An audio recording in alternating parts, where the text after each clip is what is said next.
Kashmiri apple দেখেছেন? তবে কাশ্মীরি আপেলের মতোই দেখতে, অনেকটা মাঝারি সাইজের আপেলের মতো, যা আপেলের মতো সবুজ ও হালকা হলুদ রং, স্বাদ হালকা মিষ্টি, অনেকটা বাউকুলের মতো। বর্তমানে আমাদের শিলিগুড়ি শহরের তেলিপাড়া এলাকায় সুনীল বসাকের বাড়িতে এই গাছ রয়েছে। 2023 সালে গাছটি তিনি ইসলামপুর আত্মীয়ের বাড়িতে ঘুরতে গিয়েছিলেন। সেখানে দেখতে পান ছোট ছোট টপের মধ্যে গাছ ভর্তি আপেল কুল ঝুলছে। সেখান থেকে একটি কলম চারা কেটে টপের মধ্যে নিয়ে আসেন বাড়িতে। গাছের মধ্যে সামান্য কোনো রাসায়নিক সার নয়, শুধু গোবর সার দিয়ে রাখতেন টপের মধ্যে। 1 বছর যেতে না যেতেই গাছের মধ্যে কুল আসা শুরু হয়ে যায়। তার কিছুদিনের মধ্যেই গাছ ভর্তি ফল আসা শুরু করে দেয়। সুনীল বসাকের কথায় শোনা যায়, একটি কুলের ওজন 100 গ্রামের চেয়ে বেশি। প্রত্যেক বছর 20 থেকে 25 কেজির মতো ফল ধরে। ফল আসার পর পোকামাকড় থেকে রক্ষা করার জন্য সামান্য কিছু ওষুধ ব্যবহার করেন। বর্তমানে গাছটি মাটিতে থাকার জন্য কোনো জায়গাতে অংশগ্রহণ করতে পারেনি, তবে তার ইচ্ছে রয়েছে এই আপেল কুল নিয়ে পরবর্তী সময়ে অংশগ্রহণ করবেন। তার কথায় নভেম্বর-ডিসেম্বর মাসে গাছে কুল আসা শুরু করে দেয়। শিলিগুড়ি থেকে প্রিয়াংশু চক্রবর্তীর রিপোর্ট, বিগ নিউজ বাংলা।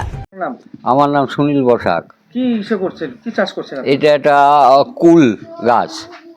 কি কুল বলা হয় এটাকে? এটাকে এক একজন এক এক রকমের কুল বলে। কেউ নারকেলি কুল বলে, কেউ আপেল কুল বলে, এই ধরনের নাম আর কি। বড় বড় কুল হয়।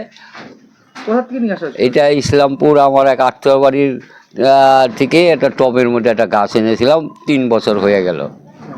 এখন কতটা ফল দিচ্ছে? এখন তো প্রচুর পরিমাণে ফল হয়েছে, পেকে গেছে, পাখি খাচ্ছে, আমরা খাচ্ছি, সবাই খাচ্ছে।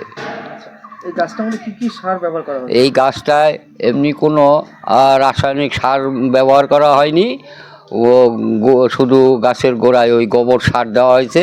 আর এমনি ফুল আসা পর্যন্ত ঠিক আছে, তখন ওই কিছু মেডিসিন পাওয়া যায়, কীটনাশক, যে পোকা না ধরে কুল হয়, তার জন্য ফল হয় ভালো, তার জন্য কিছু ওষুধ স্প্রে করা হয়। আচ্ছা, একটা কুলের সাইজ কেমন রয়েছে? একটা সাইজ কুলের সাইজ অন্তত 25-30 গ্রাম হবে। আচ্ছা, কতটা ভালো লাগে? কোনো জায়গায় অংশগ্রহণ করেছেন কি? অংশ ভালো তো লাগছেই, খুব আনন্দ। আর দ্বিতীয়ত কথা, যে কোথাও অংশগ্রহণ করি নাই, কারণ হচ্ছে এটা মাটিতে লাগানো, তো কোনো টবে গাছটা হয়নি, যেহেতু অংশগ্রহণ করার যায়নি। আচ্ছা, কত ফুট গাছ রয়েছে এটা? এখন 7-8 ফুট হবে গাছটা লম্বায়। আচ্ছা, সবসময় গাছে এই ফলটা ধরে থাকে না? বছরে একবারই হয়।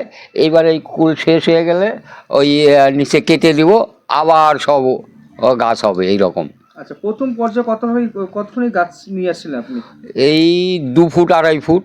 আর সেই সময় কতটা ফল ধরতো? সেই সময় ওই বছর তো ফল হয়নি, তার পরের বছর ফল হয়েছে। এখন বর্তমানে কতটা ফল রয়েছে গাছে? বর্তমানে এখনো প্রায় 20-25 কেজি ফল হবে। আপনি কি নিজেই এই গাছের পরিচর্যা করেন? আমি নিজেই পরিচর্যা করি এই গাছের। কতটা সময় দিতে পারেন? সারাদিনে 2বার সময় দিতে হয় এর পিছনে। কোন জায়গা? আপনার বাড়ি কোথায়? এই তেলিপাড়া।